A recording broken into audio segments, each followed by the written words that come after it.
The following is a Comfortably Zoned Radio Network production.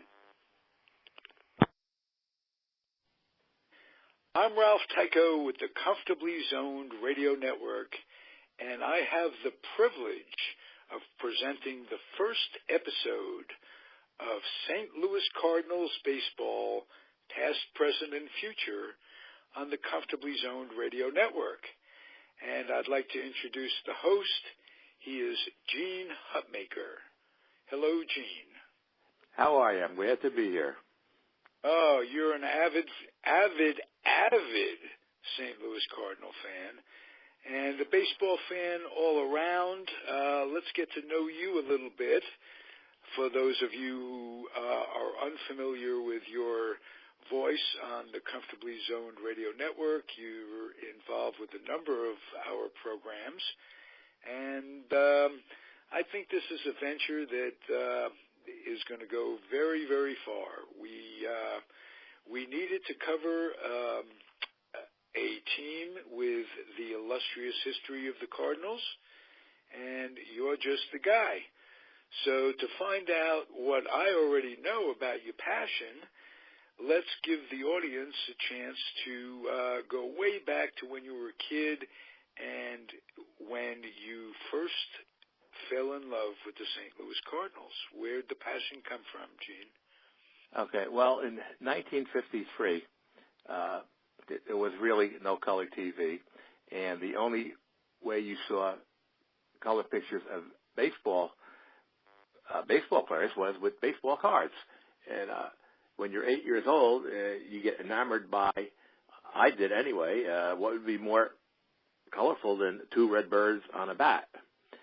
I grew up in the New York area, about 10 miles from New York City, and they had the Dodgers and Giants and Yankees there. And an NY or a B didn't really catch my interest, but the two red birds on a bat, and if I was collecting baseball cards, I liked the Cardinals. One thing about the Cardinals, my mother grew up a Yankee fan and had reasons for changing her loyalties in 1945 when her town neighbor, Hank Barowie, was traded from the Yankees to the Cubs. She became a Cardinal fan, and my mother was Polish, and Stan Musial was the big name in the National League, and she sort of rooted for the Cardinals. And that, with me looking at the baseball cards, I decided to root for the Cardinals, and they had Stan the Man, and at the time they had Red Shandons and Enos Slaughter, two other Hall of Famers. And that year they also had, who I should have probably thought should have been Rookie of the Year, Harvey the Kitten Haddix, who was 29, but Jim Gilliam from the Dodgers won the Rookie of the Year that year. So 53 was the first year that I really started following the game. And let me be clear on this. Your mom's favorite player was traded to the Cubs, so she became a Cardinal fan. What's the history behind that? Well, my mother grew up in Bloomfield, New Jersey, and her close neighbor was Hank Barowie, who was an all-star pitcher for the Yankees in the early 40s. In fact, started the 1944 All-Star game. In the middle of the 1945 season, when he was 10-5, the Yankees traded him to the Cubs, and he became. So why did your mom become a Cardinal fan? That's what I'd like to know. Well, she stopped being a Yankee fan, so she just probably picked the Cardinals because of Stan Musial, because he was the major player in the National League. And, So let's talk about Stan Musial for 1 second. Has, in all the years you followed baseball, has there ever been a player, with the possible exception of Yogi Berra, who is more universally loved in the baseball community than Stan Musial? I don't think so. No one could say anything bad about him. And I don't even really think he was ever thrown at in an era where people were thrown at.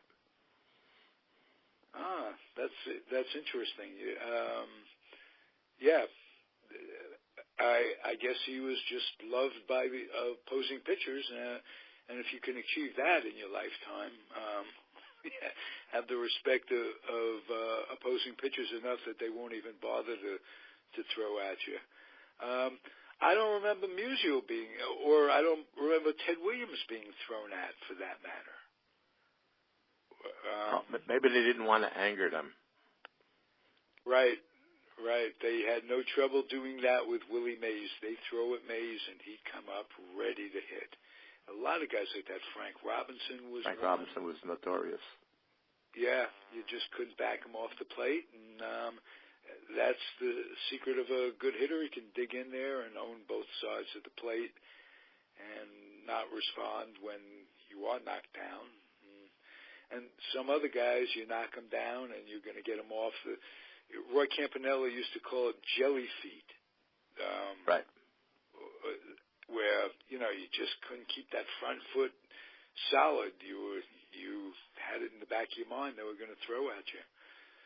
So, that's a great way to develop a passion for a team is by baseball cards.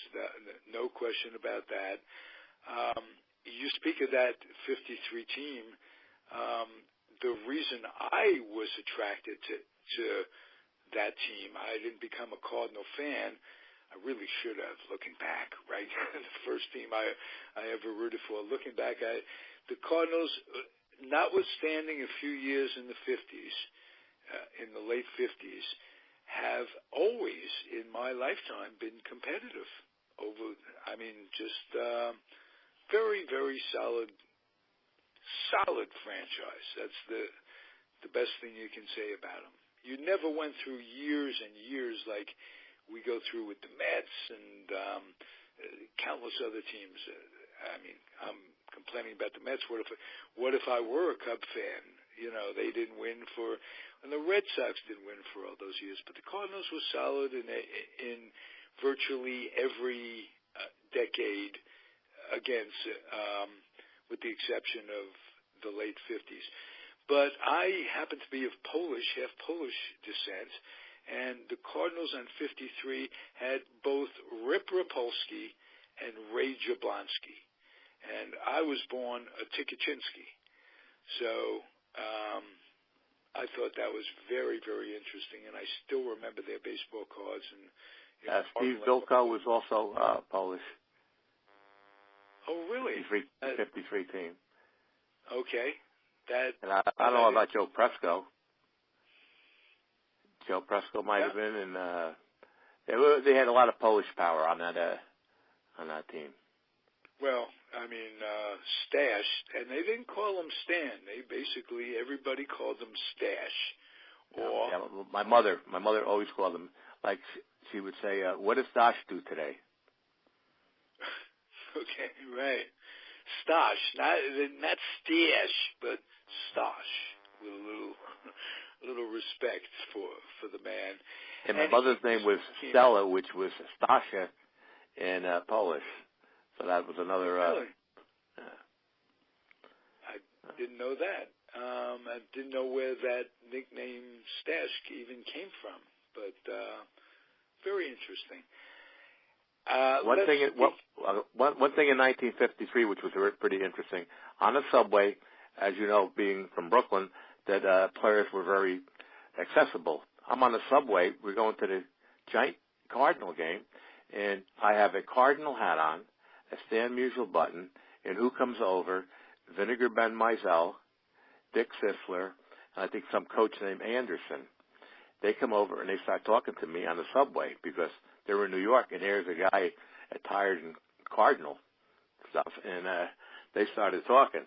And I'm about 8 years old, and they go, "Oh, I guess you're not a Cardinal fan, are you?" And here I had a Stan Musial button on and a Cardinal hat, and you know the New York subways. And for about 5 or 6 stations, we were talking. So very, very, very homey, like. And nice. The Cardinals won the doubleheader. Who took you to your game? Who took you to that game? Your dad? Was he into it? My father worked a lot, and my mother was a real sports enthusiast. In fact, in the 1930s, she was a basketball star. So she always liked sports. And in the 30s, being a Yankee fan up until they traded her neighbor, she used to go to a lot of the North Bears games, which was probably the second best team in all of baseball in the 30s because they were waiting to play for the Yankees. Well, the Yankees made another very significant trade in your life, I'm sure, when they traded Vick Raschi to the Cardinals in a salary move by George Weiss. Can you tell the audience how that worked and how that affected you as a fan? Well, the big thing was you had, my only first year was Enos Slaughter, who was like the Pete Rose of his era, and they traded him to the Yankees, and of all people to be traded, because I am also a Yankee hater, and they traded him, and the Cardinals picked up Rip Raschi. And the reason Raschi was available was that he was getting a little older, and he started complaining about his contract. The general manager of the Yankees was George Weiss, who did a real good job being stingy, because the amount of money he saved, he would get 10% of the money he saved, something along them lines. So Raschi went there complaining, and the main thing on the Yankees was, don't complain because you're getting a World Series check every year, or just about. So he wanted to show all the other players that they better not argue about their contract, or you're going to get traded and not get the World Series check.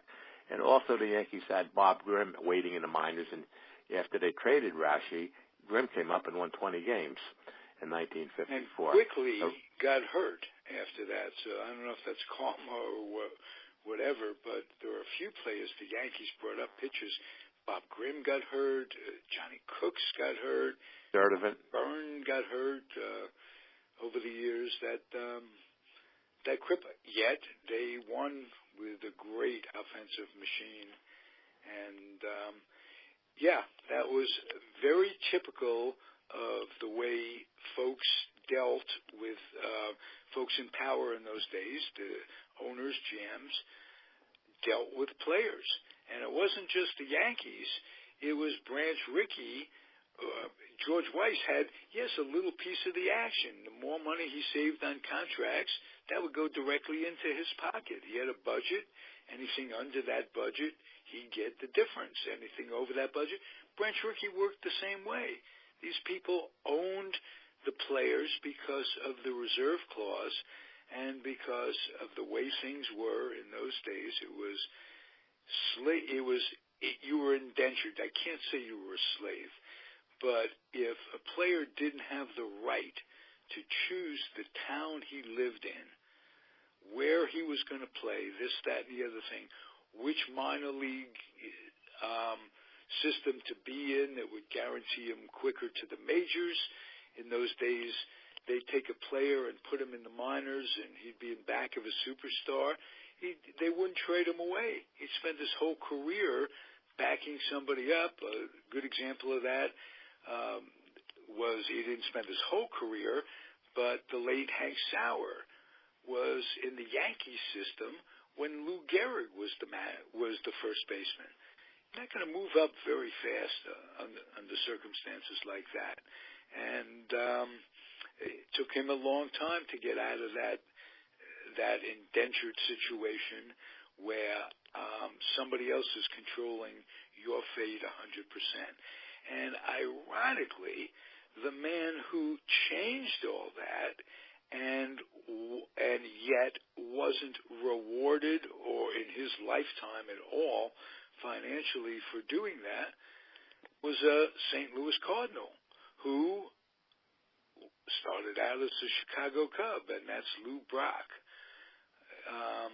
I'll let you elaborate on that, but first I must take a time out for a commercial. The commercial is your book, Gene Hutmaker. You mentioned that you're a Yankee hater, but you're also an author expressing your hatred for the Yankees. Tell us about your book and where folks can get it, if you would. Okay, the book I wrote in 2006, after being challenged by my Yankee-loving sons, was to write my own book since I complained about all the Yankee books that were out there. So I told my son I would do it if he would help me, and at the age where they humor me, and he said, okay, and I said, you're on, and I decided to write Banned in the Bronx, The Yankee Hater Memoirs, 1953 to 2005.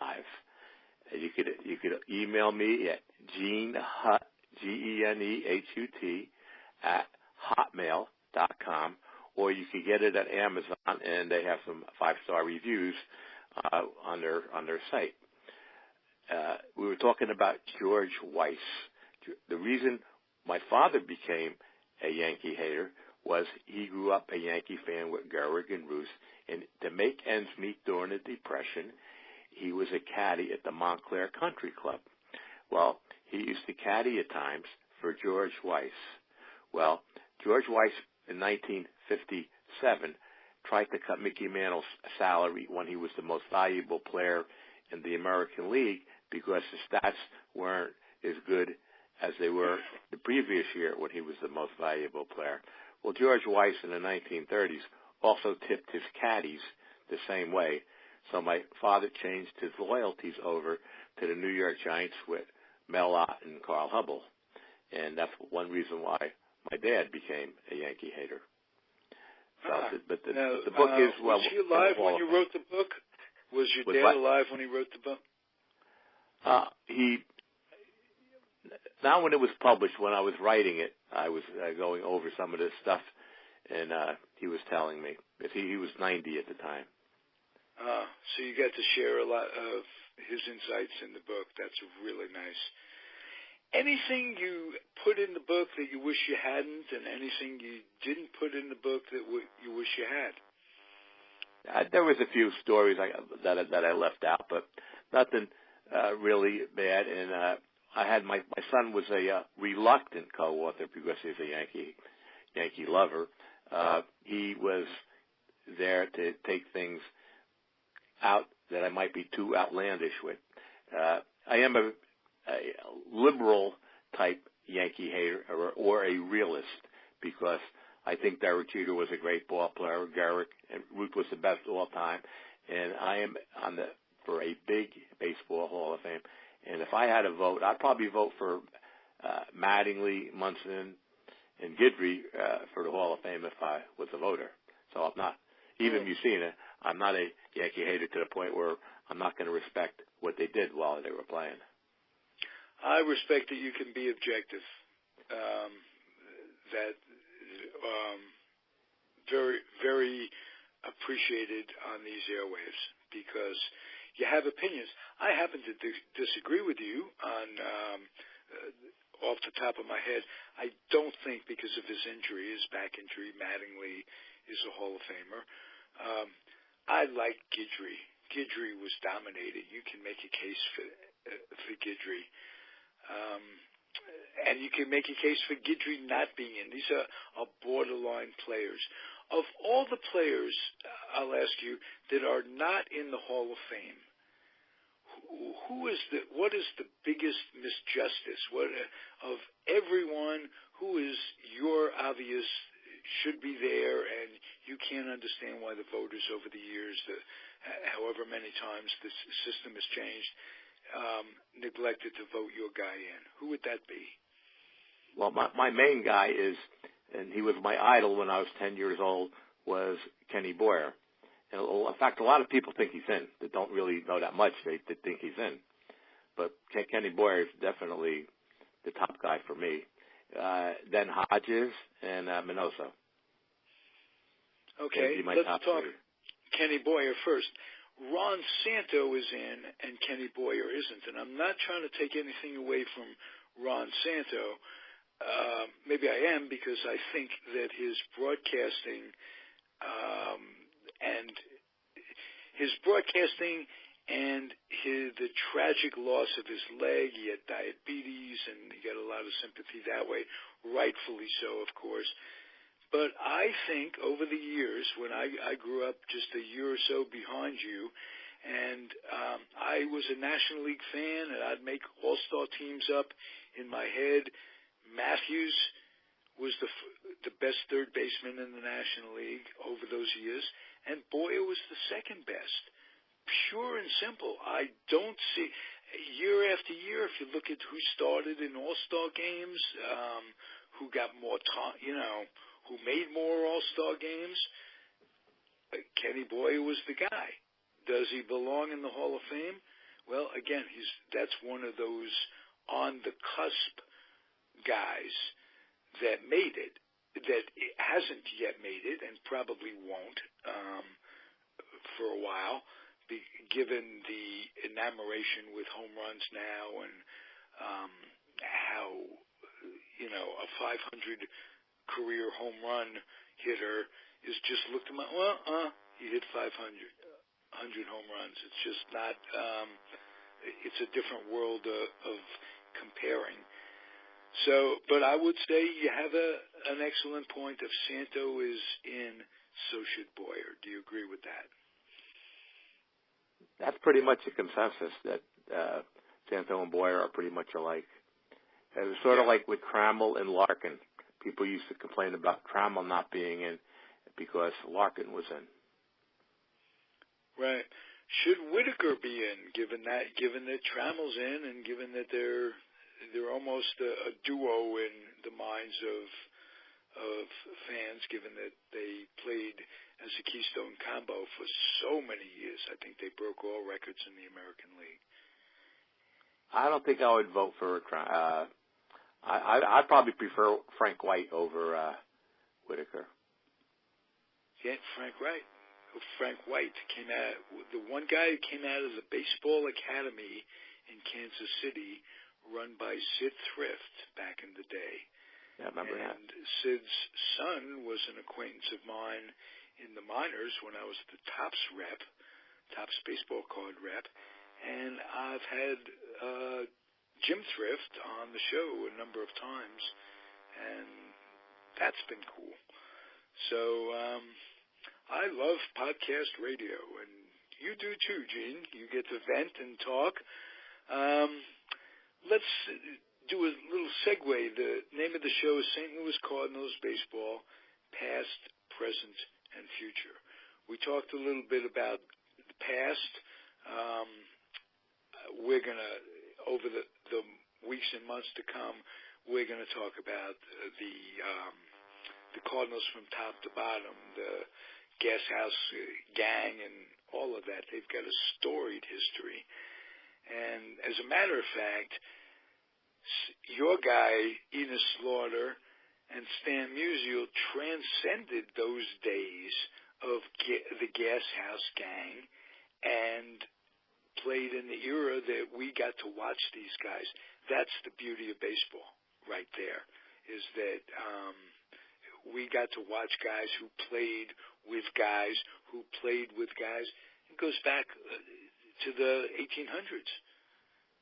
And the history is so rich that it's fun to follow the sport, let's put it that way. But as I say, we're going to talk past, present, and future. Give me a little rundown. We don't have much time, but give me a little rundown. First, I'm going to ask you for a rundown of the current Cardinals, what's going on. Were you happy with the winter meetings? And then I'm going to ask you if there's a prospect coming up in the minors that we should keep our eye on. May not be the most heralded, but somebody might or might not be familiar with that you could talk to their future a little bit. But Cardinals are kind of light right now. They would have to have a surprise. Like last year, Tommy Pham came up, and he really did a great job for them. They're going to be kind of weak on pitching, too, right now, I think.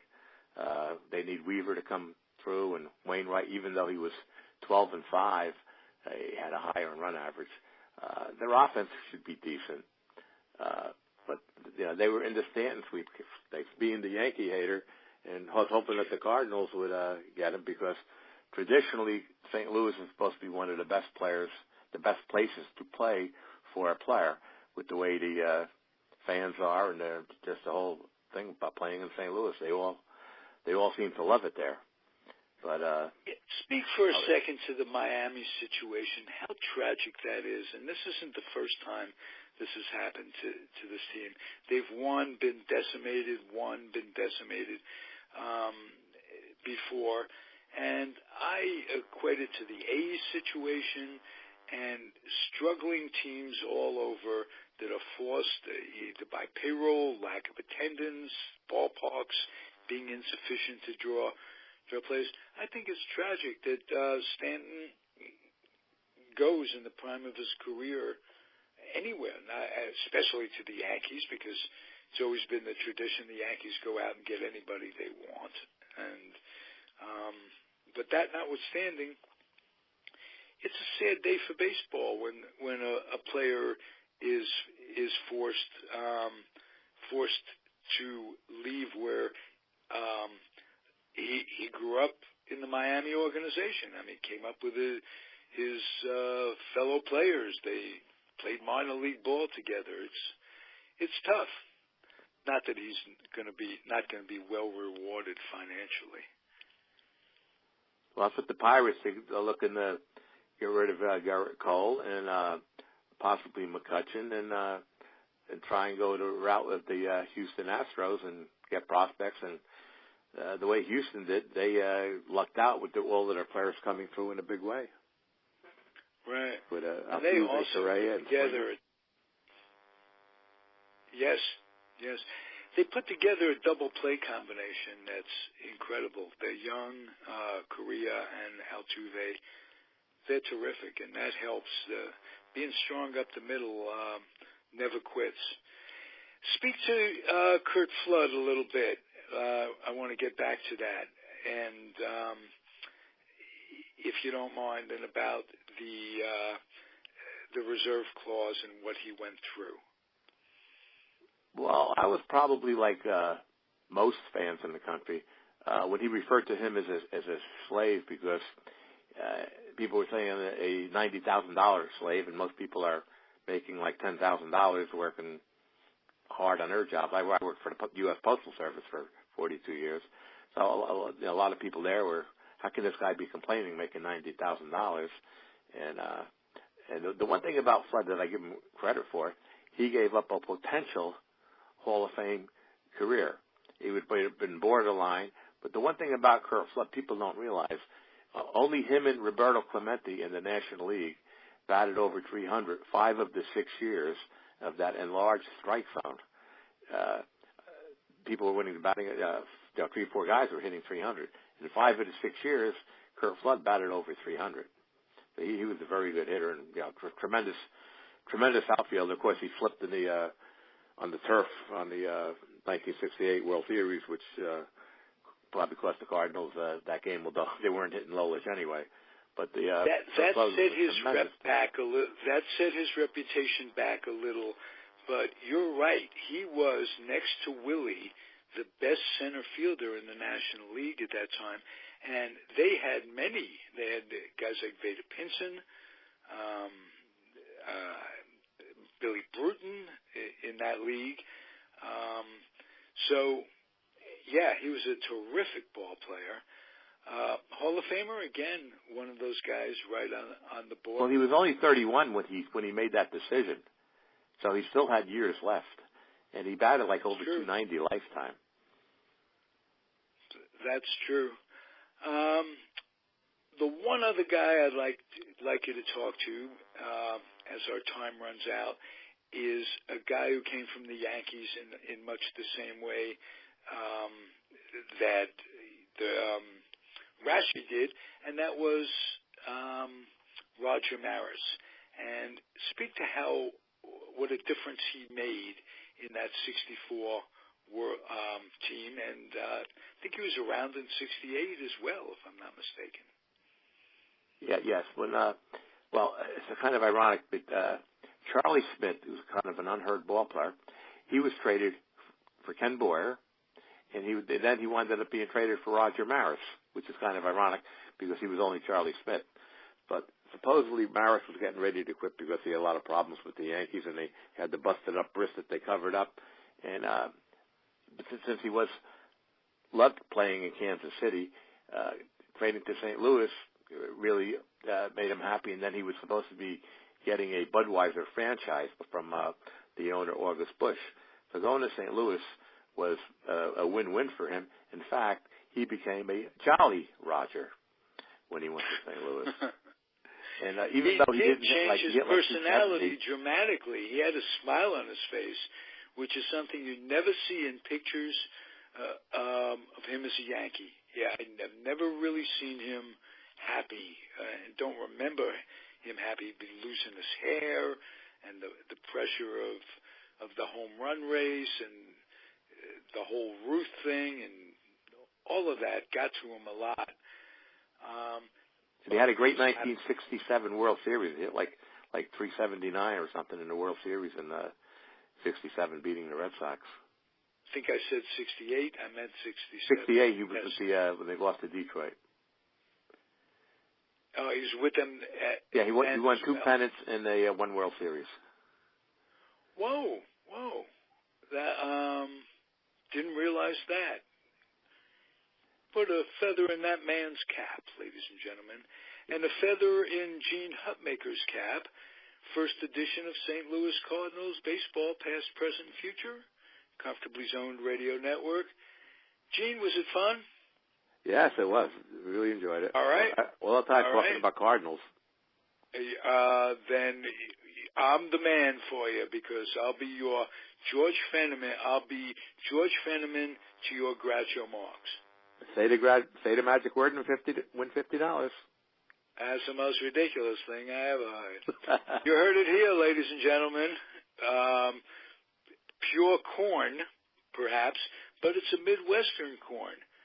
And next week we'll be back. We'll talk about Harry Carey.